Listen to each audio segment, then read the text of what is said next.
London, 1847. The social season promised to be the most brilliant that London had witnessed in years. The ballrooms glittered with crystal chandeliers, ladies displayed their most luxurious gowns, and gentlemen wore their finest tailcoats. Among all that magnificence, a young woman of 23 stepped for the first time into the grand ballroom of the Marquis of Ashford's residence, feeling her heart beat in a frenetic rhythm that had nothing to do with the orchestra's music. Andrea Whitmore, known affectionately as Andy by those closest to her, had grown up hearing stories of dazzling balls, of fortuitous encounters that changed destinies, of gazes that crossed entire rooms to find a soulmate. Daughter of a baron of modest means but respectable lineage, she had nurtured throughout her youth the dream of one day finding her match, marrying for love, and building a family where genuine affection would be the strongest foundation, stronger than any fortune or title. Her brown eyes shone with that romantic expectation that only hearts not yet touched by disillusionment could keep burning. The celestial blue silk dress she wore that evening had been carefully chosen by her mother, Lady Margaret Whitmore, a woman of firm principles and an attentive eye to the movements of high society.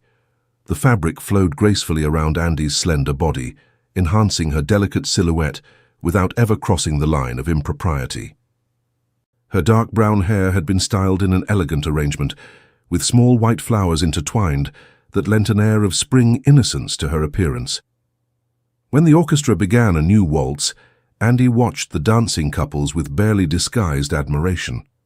It was then that she felt it, even before turning her head, even before identifying the source of that overwhelming sensation, she knew she was being watched.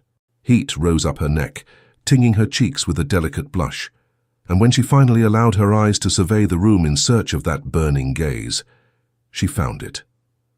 Edward Ashford, the Duke of Ravenswood, stood near one of the marble columns, a champagne glass forgotten in his hand, completely motionless as he fixed her with an intensity that should have been forbidden in polite society. He was everything young ladies whispered about in private circles and everything mothers warned about with severity. Tall, with broad shoulders that magnificently filled his dark tailcoat, raven black hair that contrasted with eyes of stormy grey, Edward possessed that masculine and dangerous beauty that made hearts race and reputations be forgotten, but it was not just his appearance that made him legendary in aristocratic circles. Edward Ashford had built his reputation on foundations of strength and determination.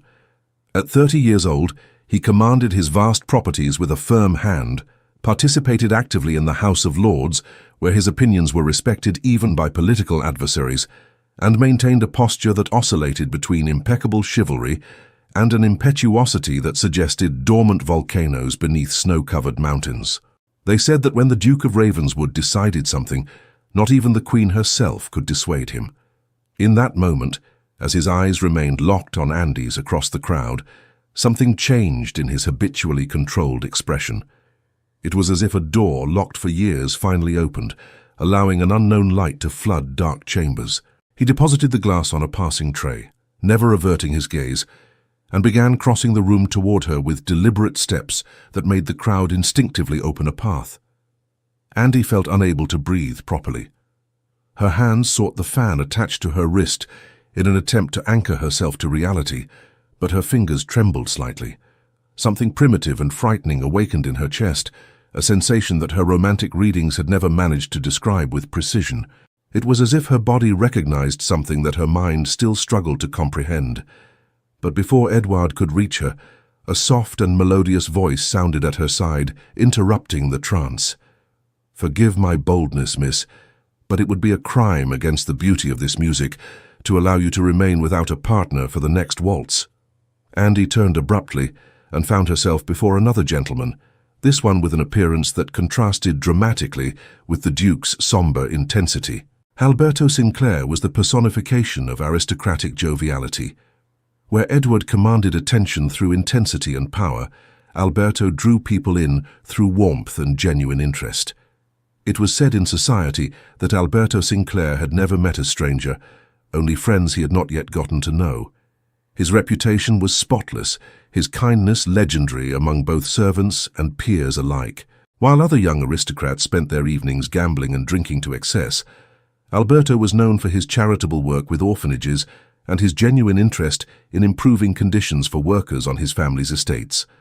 Carefully combed blonde hair, eyes of crystalline blue that always seemed to be smiling, delicate but distinctly masculine features that recalled Greek sculptures in museums.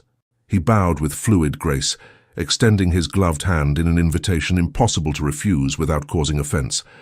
"Alberto Sinclair, son of the Earl of Pemberton, entirely at your disposal." There was something in Alberto's smile that melted reservations. It was not the voracious flame that Edward provoked, but rather the sunlight after a storm, warm and comforting. Andy found herself smiling back, accepting his hand almost without realizing she was doing so. "Andrea Whitmore, Mr. Sinclair." "It will be an honor." As Alberto led her to the center of the ballroom, Andy caught a glimpse of Edward's expression. The Duke had stopped a few meters away, and something dangerous crossed his aristocratic features. His eyes narrowed slightly, his jaw tensed almost imperceptibly, and his hands briefly closed before relaxing again. It was only a moment, but enough for Andy to perceive that something significant had just happened. What she did not know, what no one in that ballroom except two men knew, was that she had just inadvertently positioned herself at the center of a friendship dating back 25 years. Edward Ashford and Alberto Sinclair had been friends since childhood. Their families owned neighboring properties, and the boys grew up riding through the same fields, studying with the same tutors, sharing dreams and adventures with the complicity that only carefree youth allows. When Edward was sent to Eton, he insisted that Alberto accompany him. When Alberto suffered a hunting accident at 17 and spent months recovering from a broken leg, it was Edward who remained by his side, reading to him, playing endless chess games, ensuring that loneliness did not consume his naturally cheerful spirit. Their personalities were complementary opposites. Where Edward was intense and tempestuous, Alberto was gentle and diplomatic. Where Edward commanded with unquestionable authority, Alberto persuaded with irresistible charm. Together, they formed a formidable duo in social and political circles. More importantly, they trusted each other with absolute loyalty that had never been tested by anything significant, until that night. As Alberto guided Andy through the waltz with impressive mastery, conversing pleasantries that made her laugh with genuine ease, Edward observed from the periphery of the room with an increasingly somber expression. He recognized that smile on Alberto's face, the lightness in his movements, the particular brightness in his eyes. He knew his friend too well not to notice. Alberto was not simply being courteous with an available young lady, he was enchanted, and Edward, for the first time in his carefully controlled life, tasted the bitter flavor of jealousy burning his throat. What made it worse was that Edward could not even fault Alberto's approach. His friend was being exactly himself, genuine and warm, making Andy laugh with stories about his misadventures in the countryside, asking about her interests with real curiosity. Edward watched as Andy's face lit up when Alberto asked about her favorite books, saw her lean in slightly when Alberto described a particularly beautiful sunset he had witnessed on his family's estate. It was natural, effortless, the kind of connection that looked easy because it was. Edward's own approach had been intense, almost aggressive in its directness. He had looked at Andy and felt something fundamental shift inside him, a recognition that bypassed all rational thought. But Alberto's method was different, no less effective. He was building bridges, creating comfort, making Andy feel safe and valued. And Edward, standing there watching them, realized that his friend might actually win her heart simply by being kind.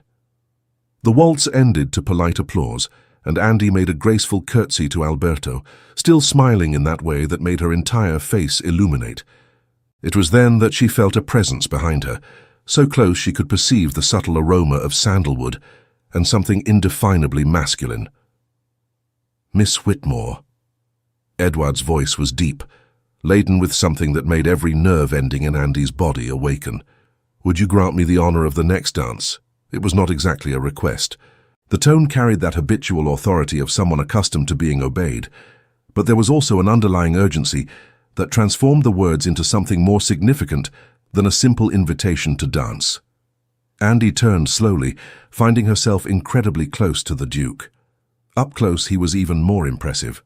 Taller than she had imagined, with sculpted features that recalled medieval warlords about whose histories she had read in ancient books. But it was his eyes that held her, that stormy grey that seemed to see directly through all her carefully constructed defences. It would be an honour, Your Grace."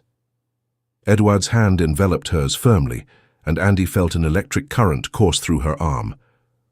He led her back to the centre of the ballroom exactly as the orchestra began another waltz, and when his hand encircled her waist, appropriately placed but somehow seeming to burn through the layers of fabric, Andy had the strange sensation that her life had just changed irrevocably. Dancing with Edward was completely different from dancing with Alberto. Where Alberto had been light and entertaining, Edward was intense and dominant. He guided her with absolute confidence, his movements precise and powerful, keeping her as close as decency permitted and perhaps a centimetre beyond. His eyes never left hers, creating a bubble of intimacy that seemed to exclude the hundreds of people around them. "Have you known each other for a long time?" Andy heard herself asking, in a desperate attempt to break the suffocating intensity. "Alberto and I? Since we have memory." Edward's response came accompanied by an expression Andy could not completely decipher. "He is more than a friend. He is a brother in everything except blood." There was something in the way he said, that which made Andy perceive layers of meaning that her inexperience could not fully process. Before she could respond, Edward continued, his voice lowering until it became almost a whisper. "But there are things, Miss Whitmore, that test even the most solid friendships. There are moments when a man discovers there are limits to what he is willing to share." Andy felt the blush intensify on her cheeks. She was not naive enough not to understand that she was being courted, that those words carried implications far beyond polite conversation, but the intensity was overwhelming, especially coming from a man she had met mere minutes ago. "Your Grace is very direct," she managed to say, maintaining a light tone despite her racing heart. "And you are too beautiful for me to waste time with unnecessary circumlocutions," Edward responded with brutal frankness. "Life has taught me that decisive moments do not wait for social conveniences." The waltz came to an end, but Edward held her a moment longer than appropriate before releasing her waist. When he finally led her back to where her mother watched with an increasingly alarmed expression, Alberto waited there, a smile still on his lips, but something different in his eyes when he looked at Edward. "Ravenswood," Alberto greeted with familiarity. "I see you have finally met Miss Whitmore. Remarkable, don't you think?" "Remarkable would be an insufficient term," Edward replied without taking his eyes off Andy. The tension between the two men was palpable, an electric current that made the air seem heavier.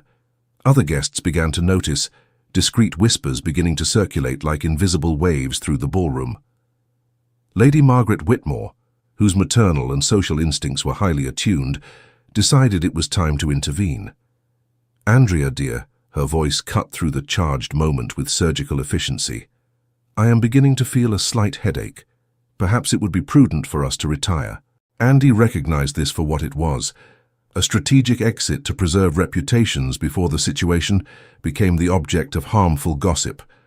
What two of society's most prominent gentlemen, doing what appeared to be a silent duel for her attention, would certainly feed malicious tongues for weeks. "Naturally, Mother," Andy responded, relieved and disappointed in equal proportions. Edward and Alberto made their bows, but not before Andy captured the exchange of glances between them. It was something complex, loaded with shared history, and a new tension that neither seemed to know how to process adequately. During the carriage ride back to their more modest residence in Mayfair, Lady Margaret maintained deliberate silence until they were a few blocks from home. Then, with that tone she used when she needed to say uncomfortable truths, she began, "Andrea, I need you to understand the gravity of what I witnessed tonight." Andy turned to her mother, genuine confusion on her face. "I do not understand, Mother. I danced only 2 waltzes, with the 2 best friends of high society who appeared to be waging a silent battle over who would have the privilege of your next dance." Lady Margaret sighed, removing her gloves meticulously. "The Duke of Ravenswood and Mr. Sinclair are known for their unwavering loyalty to each other. To see that tension between them, and you at the center, will create speculations that could affect your reputation. But I did nothing improper. I am not saying you did, dear. I am saying that society rarely concerns itself with the truth when there is a more interesting story available. She reached for her daughter's hand, squeezing it gently. Both are excellent matches, the Duke even more so naturally given his position. But if a public competition begins between them, she did not need to finish the sentence. Andy understood perfectly. A young lady at the center of a dispute between two gentlemen could be seen as manipulative or, worse still, as a calculated scheme to elevate her social position through scandal. But that night, lying in her bed with moonlight entering through the lace curtains, Andy could not think about reputations or social strategies. Her mind insisted on revisiting two pairs of eyes, one stormy grey and one crystalline blue, both looking at her as if she were something precious and irreplaceable.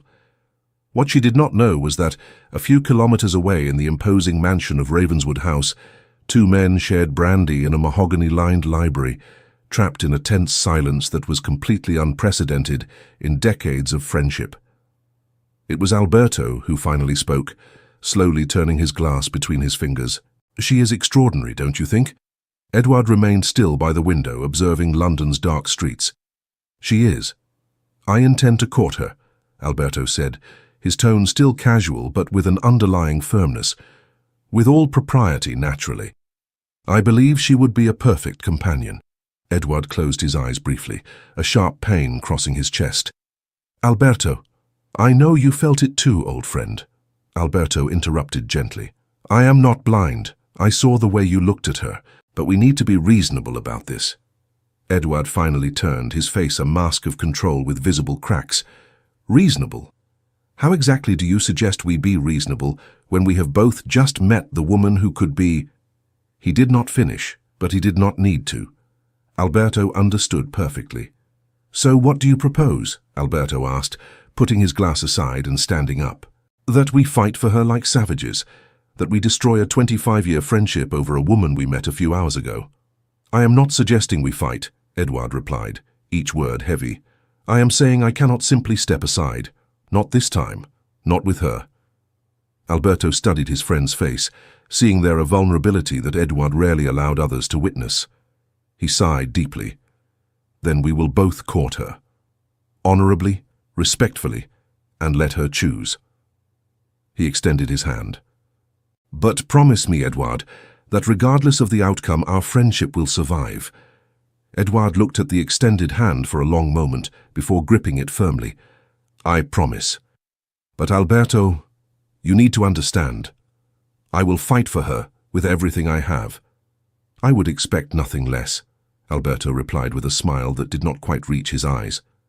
The following days transformed into a delicate social dance that kept half of London in fascinated suspense. Flowers arrived daily at the Whitmore residence, dramatic red roses from Edward alternating with delicate white lilies from Alberto, invitations for park walks, for opera performances, for art exhibitions arrived in pairs, each gentleman apparently determined to surpass the other in attention and creativity.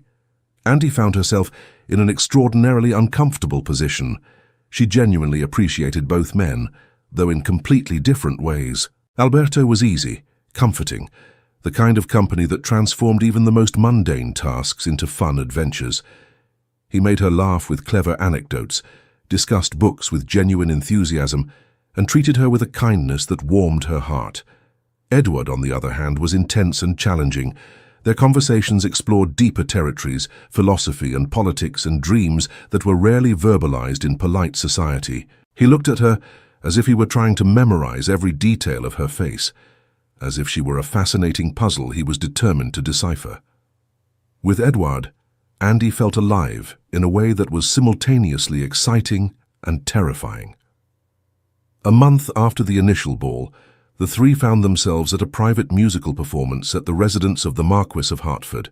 The room was packed with London's aristocracy, but Andy felt the moment when both men entered, an acute awareness that seemed to have developed with time. The tension between Edward and Alberto had become more visible with each passing week. Where once they had been inseparable at social events, Now they carefully maintained distance, speaking to each other with excessive politeness that fooled no one.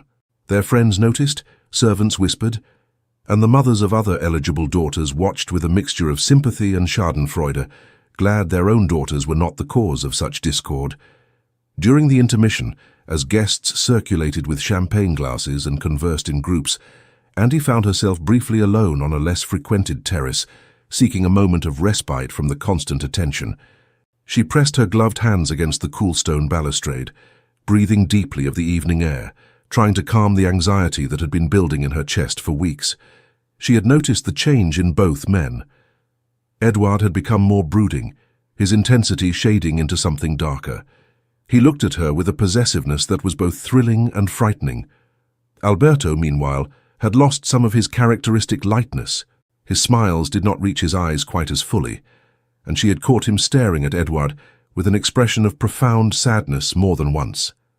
She was hurting them both, she realized.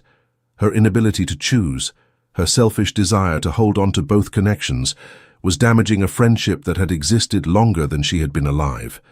The guilt was becoming unbearable. It was in this state of mind that she heard voices coming from the garden below, voices she recognized instantly. She should have announced her presence, should have withdrawn to give them privacy, but something kept her frozen in place, listening to a conversation that would change everything. It was then that she heard voices coming from the garden below, voices she recognized instantly. "This needs to end, Alberto." Edward was speaking, his voice tense in a way Andy had never heard before. "I cannot continue watching her smile at you the way she smiles. And do you think it is easy for me to see her blush when you enter a room?" Alberto's response carried equal frustration. "But we gave our word, honorable courtship, and let her choose. And if she chooses neither of us, or worse if she cannot choose," Edward countered. "How long can we continue like this before it destroys us?" There was a long pause before Alberto responded, his voice lower, more serious. "There is a historical precedent, you know, when gentlemen cannot resolve a dispute." "No," Edward interrupted abruptly. "We are not going down that path." "A duel would resolve this once and for all," Alberto continued, but there was uncertainty in his tone. "It would be a definitive solution." Andy felt the blood freeze in her veins. A duel. They were considering a duel. Over her. Her hand flew to cover her mouth, muffling the cry of horror that threatened to escape. "And risk losing you, my brother, in everything but blood, over a woman who may choose neither of us," Edward said, and there was genuine pain in his voice. "Or worse, that she chooses me but carries the guilt of your death. Or chooses you knowing she took my life." "Then what do you suggest?" Alberto asked. "Because this situation is devouring us from within, old friend." Andy did not wait to hear more. She ran back to the ballroom, her heart beating so hard it seemed everyone could hear it. The idea that those two men, obviously so bound to each other, could be considering resolving their affection for her through violence was absolutely unacceptable. That night, back in her room, Andy made a decision. She could not be the cause of destruction of a friendship that clearly transcended any romantic affection. She could not remain in London knowing that her presence was causing that pain. The next morning, she communicated her decision to her mother. She would visit her aunt in Bath for a season. She needed distance, perspective, time for the two men to reconcile without her presence complicating things. Lady Margaret, perceiving the resolution in her daughter's eyes and understanding more than Andy imagined about the situation, agreed. Sometimes distance was the most compassionate form of love. The letters were sent that afternoon. Brief, polite, explaining that family commitments required her presence in Bath for an indefinite period. Andy did not specify how long, because she honestly did not know. The response came quickly. Flowers, even more elaborate than before. Letters pleading that she reconsider. A request from Edward for a private audience before her departure, propriety observed, but urgency palpable. An invitation from Alberto for one last walk in the park. Andy refused both. She did not trust herself to see them without revealing the true reason for her departure, and she did not want to place upon them the weight of knowing she had heard that devastating conversation. 3 days later, on a foggy morning typical of October, the Whitmore carriage left London.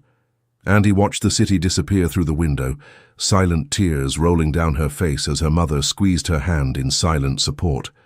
What Andy did not know was that, at that exact moment, Edward and Alberto found themselves in the library of Ravenswood House, sharing a bottle of exceptionally old Scottish whiskey and confronting the devastating reality that the woman they both loved had just left their lives without giving them a chance for a proper goodbye. "She heard," Edward said finally, his voice hoarse. "Somehow she heard our conversation about the duel." "We cannot know that," Alberto argued, but without conviction. "Can't we?" Edward turned to him, eyes red but dry. "A woman we barely know and who was clearly enjoying our attention simply flees without explanation?" "She heard, Alberto, and she was so horrified that she preferred to leave us both, rather than risk being the cause of violence between us." Alberto deposited his glass with a heavy thud. "Then what does that say about us? That we allowed a competition for affection to almost destroy 25 years of brotherhood?" The silence that followed was heavy with regret and belated understanding. Finally, Edward extended his hand. "I promised that our friendship would survive, regardless of the outcome. I renew that promise now. You are my brother, Alberto. No woman, no matter how extraordinary, is worth losing that." Alberto gripped the hand firmly, but there was sadness in his eyes.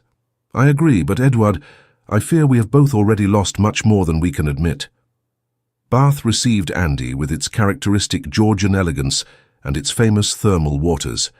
Her aunt's house, Lady Beatrice Thornton, was a comfortable residence near the Royal Crescent, and her aunt, a cheerful 50-year-old widow who valued freedom above suffocating conventions, proved to be exactly the company Andy needed. The first few weeks were the hardest. Andy would wake in the mornings having dreamed of stormy grey eyes or warm blue ones, her heart aching with a longing that surprised her with its intensity. She had known both men for such a short time, really. How could their absence create such a profound emptiness? Lady Beatrice watched her niece with knowing eyes but said nothing at first, allowing Andy to process her feelings in her own time. It was only after Andy had been in Bath for 3 weeks, after watching her niece pick at her breakfast yet again, that Beatrice finally intervened. "So, my dear Sobrinha," Aunt Beatrice said during tea one rainy afternoon, using the Portuguese endearment that she had picked up during her travels. "Qual cavaleiro impossível te trouxe à minha porta em fuga dramática?" Andy almost dropped her cup. "Aunt Beatrice, and must you speak in Portuguese? You know my command of the language is limited." "I asked which impossible gentleman brought you to my door in dramatic flight," Aunt Beatrice translated, with a mischievous smile. "And I use Portuguese because sometimes distance in language helps us discuss difficult truths. But very well, we shall speak in English, so? 1 or 2? 2, Andy admitted, defeated, and somehow found herself telling the whole story to her aunt. The ball, the waltzes, the dual courtship, the tension between the friends, the conversation she had heard about duels. Aunt Beatrice listened with growing attention, asking perceptive questions that forced Andy to examine her own feelings more deeply than she had allowed herself until then. Unlike Lady Margaret, who viewed everything through the lens of propriety and social positioning, Beatrice asked about Andy's heart, about what she truly wanted, about who she was when she was with each man. "Edward makes me feel alive," Andy tried to explain. "When he looks at me, I feel seen in a way I never have before. He challenges me, pushes me to think deeply about things I had never questioned. With him, I feel like I could be more than just a proper wife, more than just an ornament in someone's household. He speaks to me of politics and philosophy, asks my opinions, and actually listens to my answers. But he is also intense in a way that sometimes frightens me. I'm not certain I would ever truly know him completely, even if we spent a lifetime together." "And Alberto?" Aunt Beatrice prompted gently. "Alberto makes me feel safe," Andy said, and there were tears in her eyes now. "With him, the world seems brighter, simpler. He is kind in a way that seems effortless, as if generosity and warmth are simply his natural state. When I'm with Alberto, I laugh more easily, breathe more freely. I can imagine a life with him that would be filled with joy and companionship and gentle love, but, her aunt leaned forward. "But I wonder if that would be enough," Andy whispered, voicing a fear she had barely acknowledged to herself. If comfort and kindness would satisfy something in me that craves the intensity Edward offers, and that makes me feel terrible, like I am ungrateful for Alberto's goodness. "Oh, my dear child," Aunt Beatrice said, reaching across to take Andy's hand. "Love is never simple, and anyone who tells you otherwise has never truly loved. You are not wrong to want intensity any more than you are wrong to want comfort. They are different types of love, and both are valid." "So you love both?" Aunt Beatrice finally asked. "I do not know," Andy responded honestly. "How can I know? I barely know them. But at the same time, I feel as if I have known them a lifetime. Alberto makes my heart joyful. Edward makes my heart race. But the idea that they could hurt each other for my sake tears me apart." "Then you love them," Aunt Beatrice concluded with satisfaction. "Both in different ways, but genuinely. And more importantly, you love them enough to sacrifice your own happiness for theirs." "Is that not love?" Andy asked, confused. "It is the purest kind of love, dear, but also the kind that can leave you heartbroken and alone." She reached for her niece's hand. "The question is, how long can you carry that weight? Because running away solves their problem, but not yours." Andy had no answer for that. The months in Bath passed with painful slowness. Andy occupied her days walking through the perfectly manicured gardens, attending theatrical performances, taking the waters under protest from Aunt Beatrice, who insisted they would do her melancholic disposition good.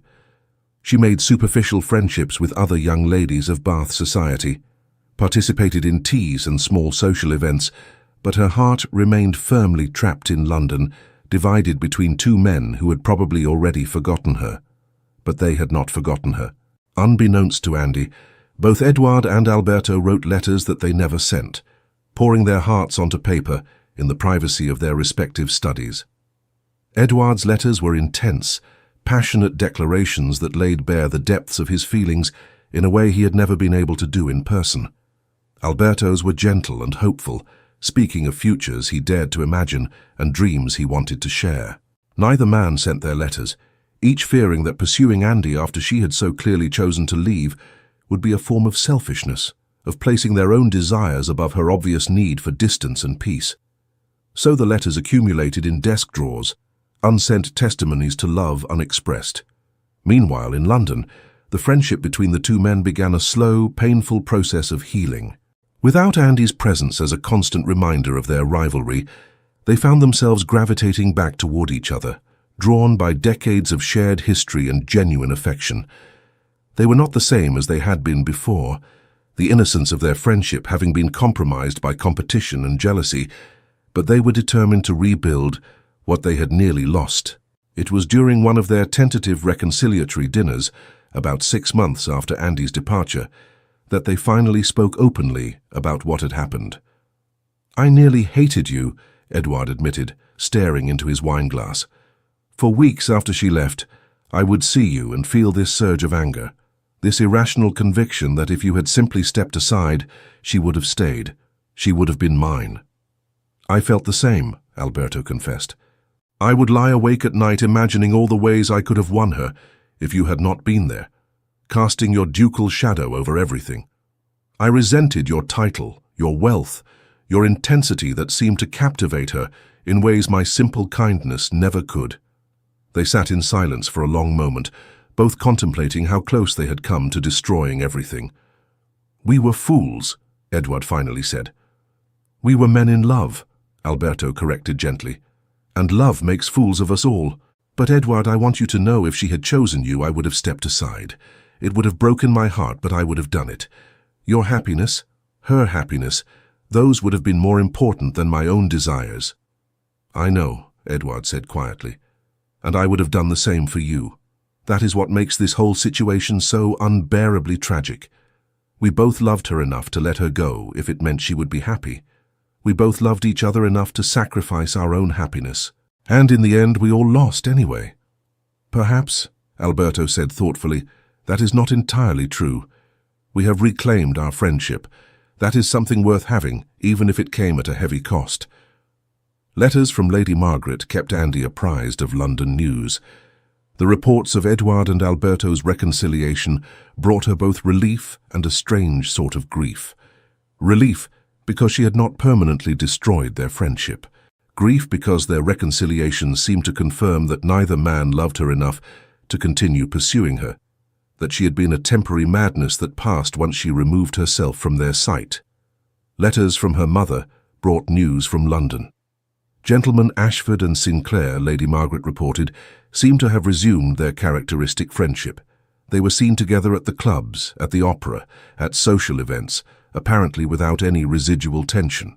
Neither showed particular interest in other available young ladies, but they also did not mention Andy. Each letter that did not mention her was simultaneously relief and agony for Andy. Relief because it meant she had not caused permanent damage between the friends. Agony because it meant she had not been as significant as she had imagined. It was on a cold March morning, almost 10 months after her arrival in Bath, that the letter arrived. Andy recognized her mother's handwriting on the envelope, but there was something different in the weight of the paper, in the evident haste of the calligraphy. Her hands trembled when she opened it. "My dearest Andrea, it is with a heavy heart that I must communicate devastating news. Mr. Alberto Sinclair passed away 3 days ago, scarlet fever, according to the doctors. The disease struck him with terrible speed, and despite all efforts, he was gone within days. The funeral will be next Tuesday, but I do not expect you to return in time. The journey is long, and I consider it imprudent for you to expose yourself to London while the disease may still be circulating. The Duke of Ravenswood is, by all accounts, completely devastated. They say he has not left Alberto's family home since the death, and that he personally organized every detail of the funeral. I cannot imagine the pain of losing someone who was truly a brother to him. I know this news will affect you deeply, my dear. Take the time you need before deciding whether to return. Your safety is my primary concern. With all my love, Mother." The letter fell from Andy's trembling hands. Alberto. Dead. The cheerful, kind, radiant Alberto, who had made her laugh so easily, who had looked at her with those crystalline blue eyes full of warmth and promise. Gone, in a matter of days. And Edward. Edward, who had lost his brother, in everything but blood. Edward, who was now alone, drowning in grief that she could not even begin to imagine. The guilt hit her like a physical blow. She had left. She had run away to protect them from each other, and in her absence, fate had dealt a blow far more cruel than anything they could have done to each other. If she had stayed, if she had been there, could she have made Alberto's final days brighter? Could she have comforted Edward in his grief? No, she whispered to the empty room. No, no, no. Aunt Beatrice found her hours later, still sitting with the letter clutched in her hands, tears having long since dried on her cheeks, leaving only a hollow emptiness. "I need to go back," Andy said, her voice distant. "I need to go back to London." "The funeral will be over before you arrive," Aunt Beatrice said gently, having already read the letter Andy had dropped. "I know, but I need to go back anyway. Edward, he must be—" She could not finish the sentence. "He must be drowning," Aunt Beatrice finished for her, "and you feel responsible." "I left them," Andy said, and the words tasted like ash. "I ran away because I was afraid of what might happen, and now this. I should have been there." "My dear child, you cannot blame yourself for an illness. Scarlet fever is indiscriminate and cruel. Your presence would not have prevented it. But I could have been there for them, for both of them. Instead, I was here, safe and comfortable, while they—" She stood abruptly. "I am returning to London tomorrow, if possible." Aunt Beatrice studied her niece's face, seeing there a determination that had not existed 10 months ago. Andy had left London a romantic girl, fleeing from the complications of the heart. She was preparing to return a woman ready to face the consequences of her choices. "Then I will arrange the journey," Aunt Beatrice said. "But Andrea, prepare yourself. The man you return to will not be the man you left. Grief changes people in fundamental ways."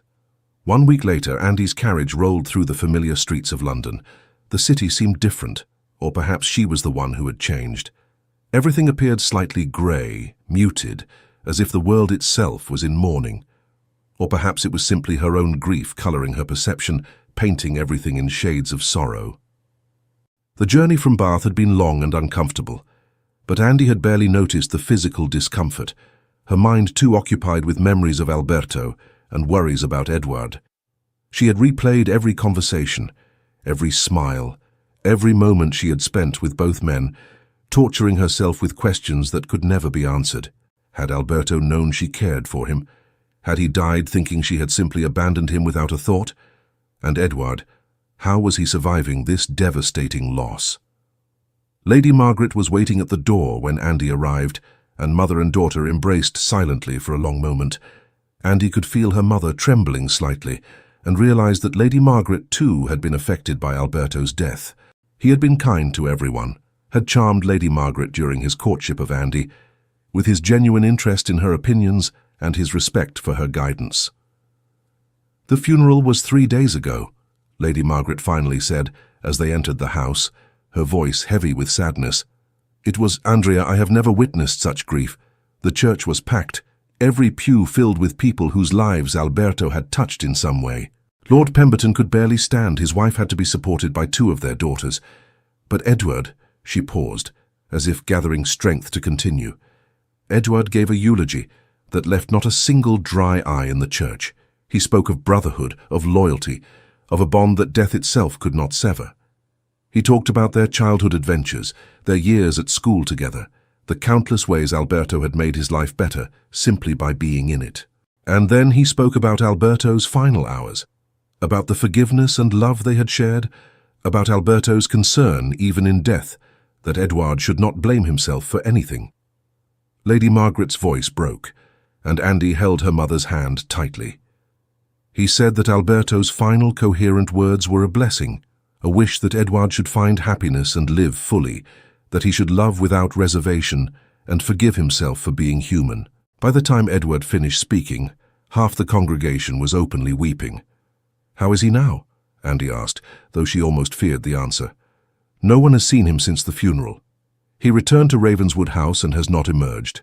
His staff says he has locked himself in the library and refuses all visitors. Several of his closest friends have tried to call on him, but he sends them away. Even Lord Pemberton, who surely needs Edward's support as much as Edward needs his, has been turned away." Lady Margaret looked at her daughter with worry etched into every line of her face. "Andy, perhaps you should wait a few days before attempting to see him. Give him time to—" "To what?" Andy interrupted gently but firmly. "To drown alone in his grief, to torture himself with guilt and regret. No, Mother, I have already waited too long. I have already run from things that frightened me. Not this time. Not when someone I care about is suffering." There was steel in Andy's voice that Lady Margaret had never heard before, a determination that spoke to fundamental changes wrought by 10 months of exile and the shock of devastating news. Her daughter had left London a girl. She was returning a woman. "Very well," Lady Margaret conceded. "But take care, my dear. Grief can make people say and do things they do not mean. If he lashes out at you, if he blames you in some way for his pain, remember that it is the grief speaking, not the man you knew." "I understand," Andy said, though she prayed that Edward would not reject her when she most wanted to help him. The next morning, Andy found herself standing before the imposing doors of Ravenswood House. The butler who answered her knock looked exhausted, dark circles under his eyes, suggesting sleepless nights. "Miss Whitmore," he said, recognition and something like relief crossing his features. His Grace has been refusing all visitors." "I understand," Andy said quietly, "but I need to see him. Please, just tell him I'm here. If he truly does not wish to see me, I will leave." The butler hesitated, then nodded. "Wait here, miss." He returned minutes later, his expression unreadable. "His Grace will see you." In the library, Andy followed him through corridors that seemed dimmer than she remembered, as if the house itself was grieving. The butler opened the library door and quietly withdrew, closing it behind her. The room was in shadow, curtains drawn against the afternoon sun. A fire burned low in the fireplace, providing the only light, and there, in a chair facing the flames, sat Edward. He did not turn when she entered. For a long moment, Andy simply stood there, taking in the changes that a week of grief had wrought. His hair was disheveled, his clothes rumpled, as if he had slept in them. When he finally spoke, his voice was hoarse from disuse. "You came back." "I came back," Andy confirmed, moving closer but maintaining a respectful distance. "I am so sorry, Edward. I am so very sorry." "Sorry." He repeated the word as if tasting it. "Everyone is sorry." As if their sorrow could bring him back. As if their words could fill the emptiness he left behind. "Nothing can fill that emptiness," Andy said softly. "Nothing and no one. Alberto was irreplaceable." Finally, Edward turned to look at her, and Andy barely suppressed a gasp. His grey eyes, usually so intense and alive, were hollow. The grief there was so profound it was almost physical. "You left," he said, and there was no accusation in his tone, only a statement of fact. 10 months ago you left without a word of explanation." "I heard you," Andy confessed, deciding that lies and evasions had no place here. "That night at the Hartford musical, I heard you and Alberto discussing a duel. I could not bear to be the cause of that, so I left." Something flickered in Edward's eyes. A duel? God, that seems like a lifetime ago. Alberto and I fighting over a woman like fools, never realizing that time. His voice broke. "Time is never guaranteed. We wasted so much of it on jealousy and competition when we should have been living," Andy finished for him. "Loving, being the brothers you always were." "He forgave me," Edward said suddenly, urgently. "In those final hours, when the fever had him and he could barely speak, he took my hand and he forgave me. For the tension, for the competition, for all of it. His last coherent words were, 'Love her for both of us.'" Tears streamed down Andy's face. "Edward." "But how can I?" Edward stood abruptly, pacing like a caged animal. "How can I pursue my own happiness knowing it cost him his life?" "It did not cost him his life," Andy said firmly, moving to stand in his path, forcing him to stop. "Scarlet fever cost him his life. A cruel, indiscriminate disease that cares nothing for love or friendship or any human concern. You are not responsible for this, Edward. Neither am I. Neither of us could have prevented this tragedy. But we caused him pain in his final months," Edward said, and his voice was raw with anguish. "Because of our competition, because of our inability to simply step aside, we made his last days on this earth ones of conflict and tension." "No," Andy said, and there was steel in her voice. "You gave him months of joy. He was fighting for something he wanted, competing with someone he loved like a brother, and he was happy doing it. Alberto was not a fragile man who needed protecting from life. He was vibrant and alive and choosing to pursue what he wanted. Do not dishonor his memory by reducing those months to nothing but pain." Edward stared at her, and slowly something shifted in his expression. "When did you become so wise?" "When I spent 10 months running from the truth," Andy replied. "Running from the fact that I loved you both, differently but genuinely. Running from the impossible choice between you. And then fate made the choice for me, in the cruelest way possible." "You loved us both," Edward repeated, and it was not a question. "I did. I do." Andy reached out, taking his hand. "I loved Alberto's light, his joy, the way he made the world seem brighter, and I loved your intensity, your passion, the way you made me feel truly seen. Loving one did not diminish the other. They were different loves, but both were real."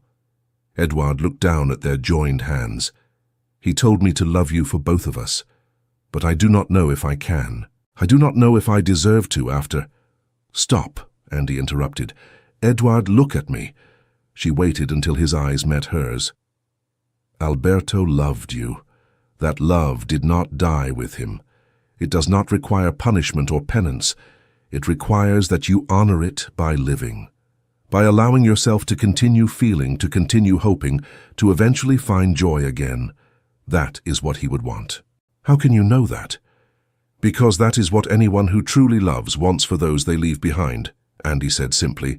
"Not eternal mourning, but eventual peace. Not a life of guilt, but a life well lived in their memory.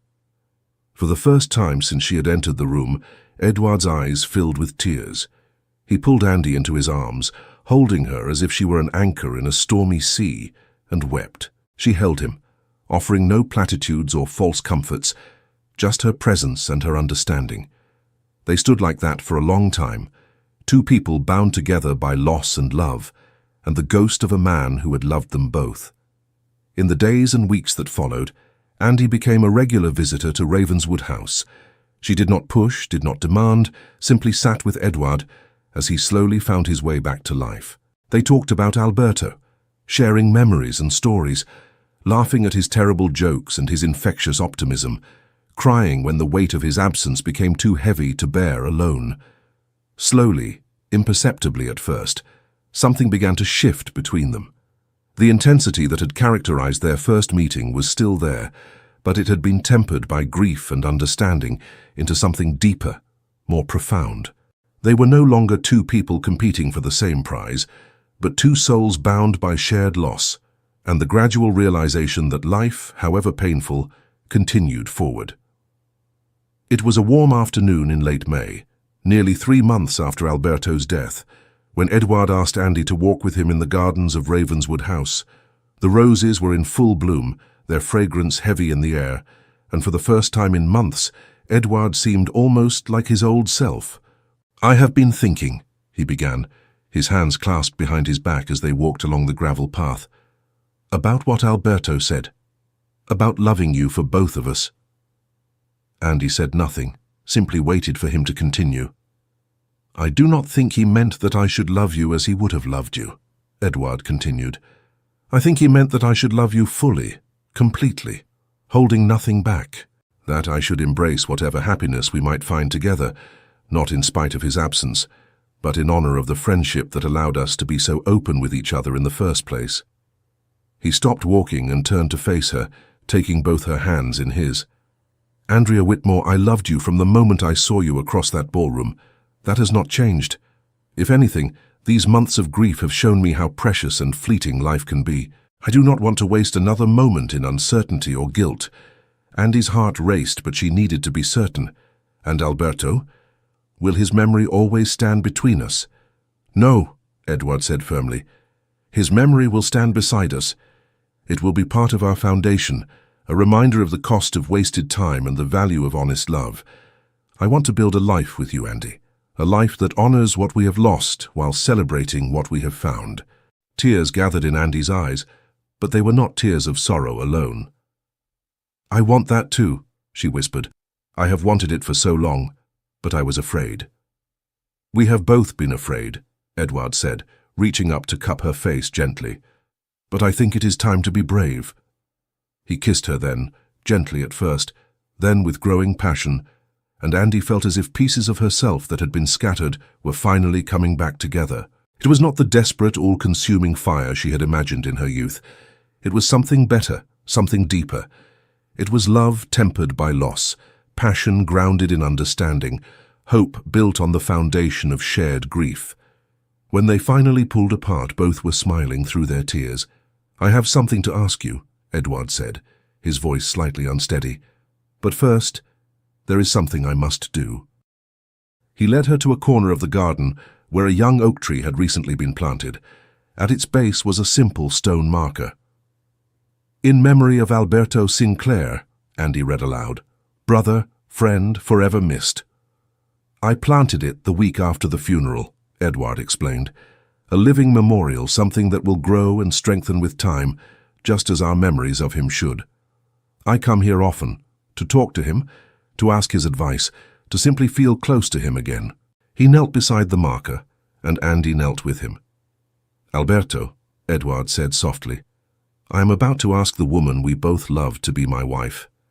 I hope, wherever you are, you can forgive me for finding happiness in your absence.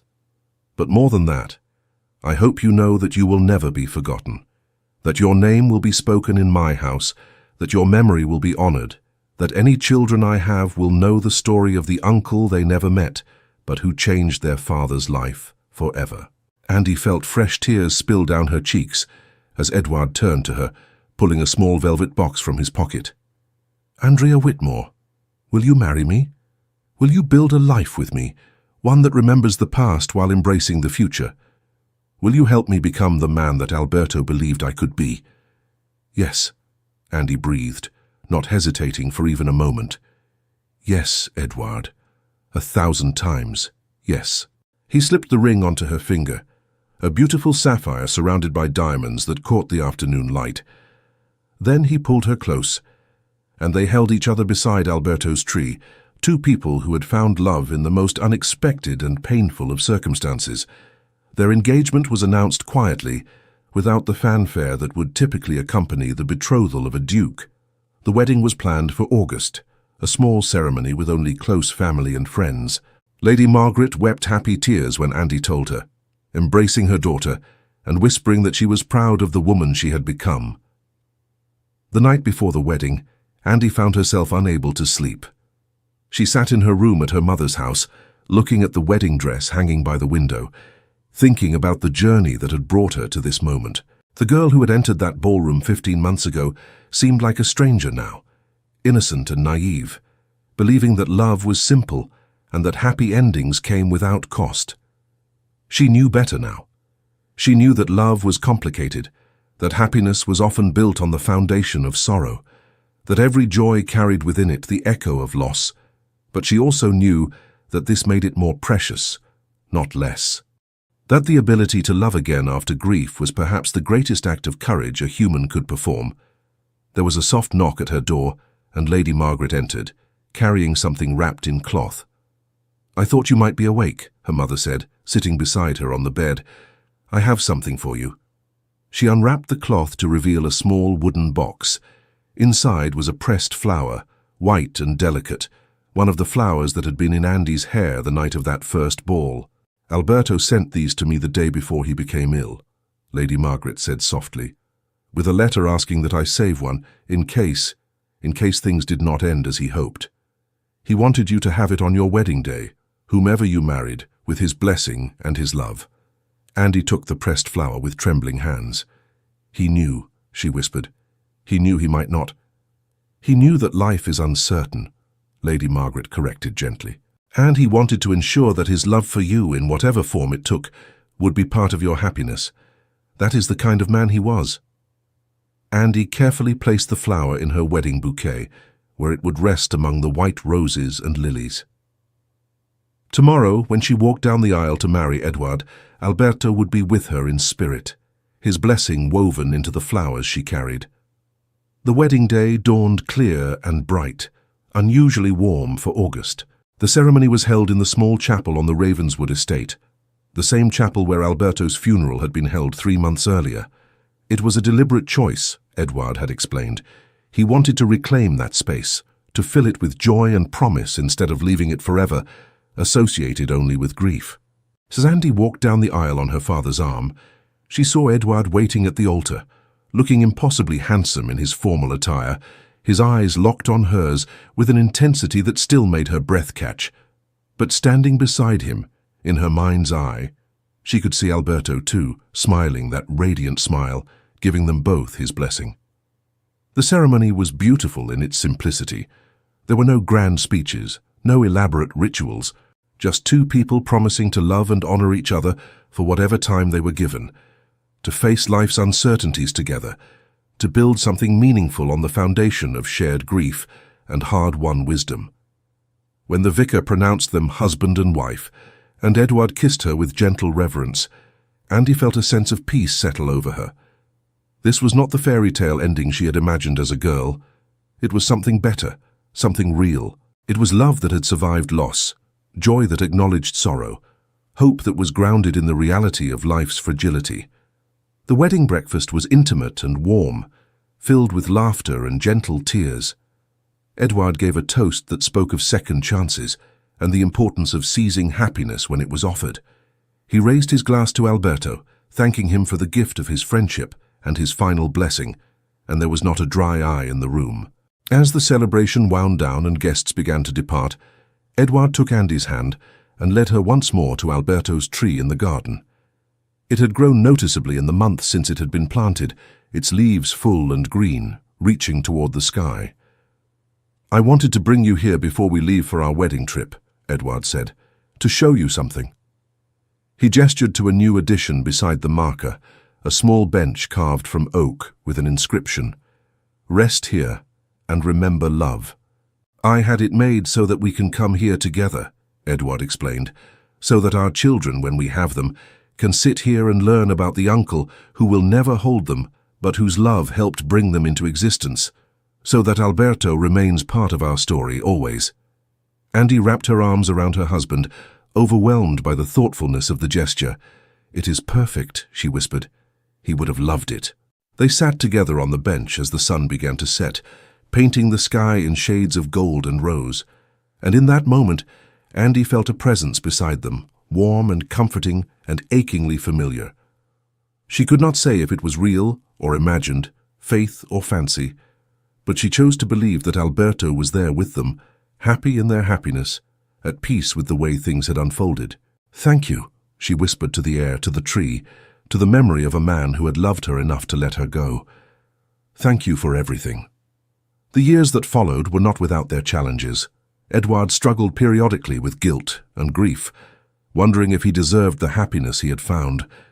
Andy had moments when she looked at her husband and saw the ghost of his best friend standing beside him, a reminder of the path not taken, the love not fulfilled.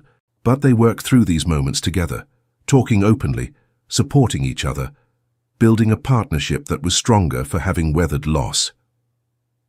18 months after their wedding, Andy gave birth to a son. The labor was long and difficult, and there were moments when Edward feared he might lose her, that fate would again show its cruel hand and take from him another person he loved beyond measure.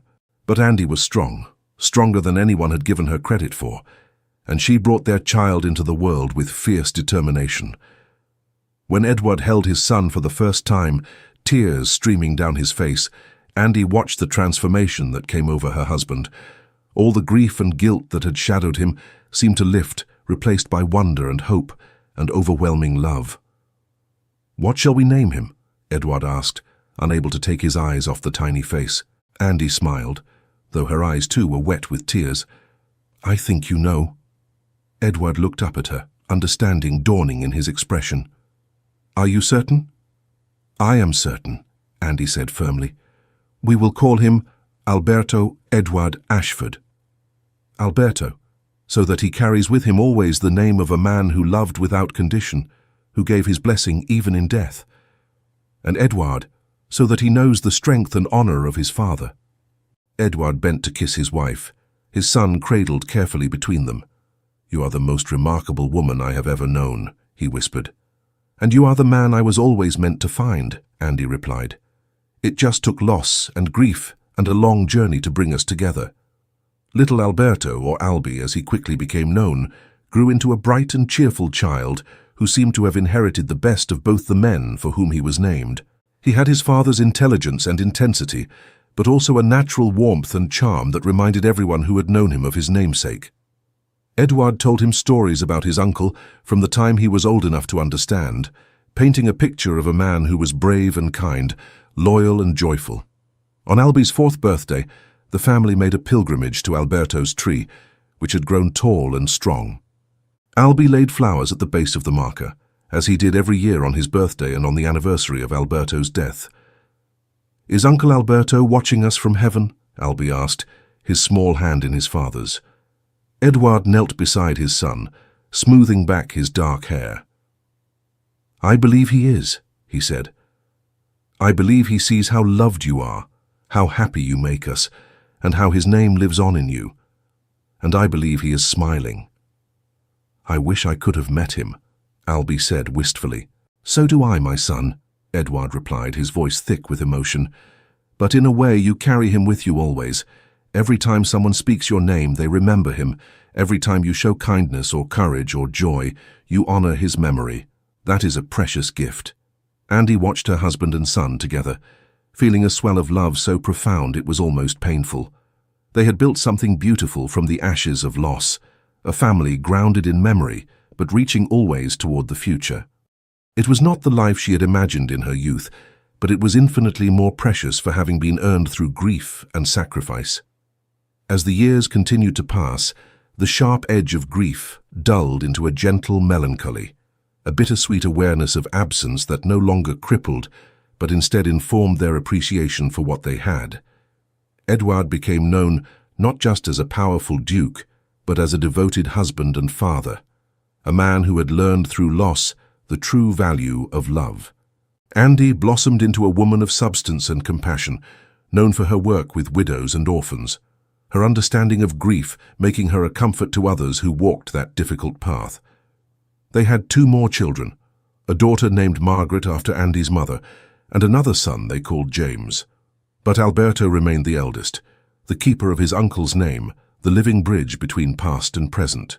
He grew into a fine young man, with his father's sense of honor and his mother's kind heart, and a joy in life that seemed to come from somewhere beyond himself. On the 20th anniversary of Alberto Sinclair's death, the family gathered once more at his tree, which had grown into a magnificent oak, its branches spreading wide to provide shade and shelter. Albie, now a young man of 18, had brought his own contribution to the memorial, a small plaque he had commissioned. "Here lies not just a man, but a bridge between hearts," it read. "Alberto Sinclair, whose love in life and blessing in death made possible the family gathered here. Forever in our hearts, forever in our story." As they unveiled the plaque together, Andy felt Edward's arm around her waist, felt her children pressed close, and thought about the strange and winding path that had brought them all to this moment. A chance meeting at a ball, 2 men who loved the same woman, a friendship tested and ultimately proven stronger than death, and a love that had grown from the soil of grief into something lasting and true. "Do you think he would be pleased?" Edward asked quietly. His question meant only for her. Andy looked at their children, at the tree that had grown so strong, at the life they had built together. "I think he would be more than pleased," she said. "I think he would be honored. And I think wherever he is, he knows that his sacrifice, his final gift to both of us, was not in vain." That night, in their bedchamber, Edward held Andy close as they had done for nearly 20 years, their bodies fitting together with the ease of long familiarity. "Do you ever wonder," Edward asked into the darkness, "what would have happened if he had lived? If fate had not intervened?" Andy was quiet for a long moment, considering. "I used to," she admitted. "In those early days I tortured myself with it. But now I think I understand that there are no answers to such questions. We cannot know what might have been, only what is. And what is, Edward, is a life rich with love and memory, pain and joy all woven together." "You are wise, my love," Edward murmured, pressing a kiss to her temple. "I am simply a woman who has learned that life rarely follows the path we imagine for it," Andy replied. "But that does not make the journey less precious. Perhaps it makes it more so." As she drifted towards sleep, safe in her husband's arms, Andy thought she felt a gentle presence in the room, a warmth that had nothing to do with the fire in the hearth. She smiled into the darkness, sending a silent message to the man whose love had shaped her life in ways she could never have imagined. "Thank you, Alberto. Thank you for loving us enough to let us love each other. Thank you for your blessing, your sacrifice, your enduring presence in our lives. You are not forgotten. You will never be forgotten." And in the whisper of the wind through the trees outside, in the gentle settling of the house around them, she could almost hear his response. A laugh full of joy, a blessing freely given, and the assurance that love, true love, never truly dies, but transforms and continues in ways both seen and unseen. The story of the Duke of Ravenswood and Andrea Whitmore was told in drawing rooms across London for decades to come. Some versions emphasized the romance, the dramatic courtship and eventual happy union. Others focused on the tragedy, the death of Alberto Sinclair and the grief that had nearly destroyed his best friend. But those who truly knew the family, who saw the love that bound them and the reverence with which they honored the past while embracing the future, understood that it was not a story of romance or tragedy alone. It was a story about the complexity of love, about the courage required to live fully in the face of loss, about friendship that transcended death, and about the unexpected paths that lead us to our destiny. It was a story about 3 people whose lives had intersected for too brief a time, but whose love for each other, in all its varied forms, had created something that endured far beyond the limitations of mortal life. And in the garden of Ravenswood House, under the spreading branches of Alberto's oak, that story continued to unfold with each new generation, a living testament to the truth that love, once given, never truly ends, but ripples outward through time, touching lives and shaping destinies in ways both mysterious and profound. Years turned into decades, and Edward and Andy grew old together, their love deepening with each passing season. They watched their children grow and marry and have children of their own, each generation learning the story of the uncle whose name the eldest had carried, whose memory had shaped their family's understanding of love and loss. On their 50th wedding anniversary, surrounded by children and grandchildren, Edward raised a glass in the garden beside Alberto's tree, now ancient and majestic. "To Alberto," he said, his voice still strong despite his years, "who taught me that true friendship knows no bounds, that love can take many forms, and that the greatest gift we can give those we love is the freedom to find happiness, even in our absence. Everything good in my life flows from that final lesson."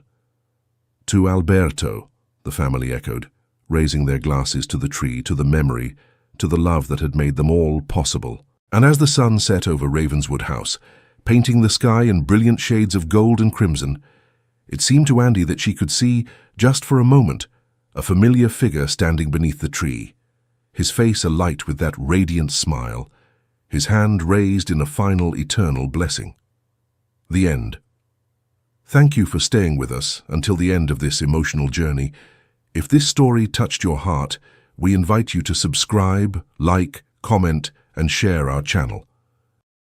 Your support inspires us to keep creating more stories of love, redemption, and breathtaking twists.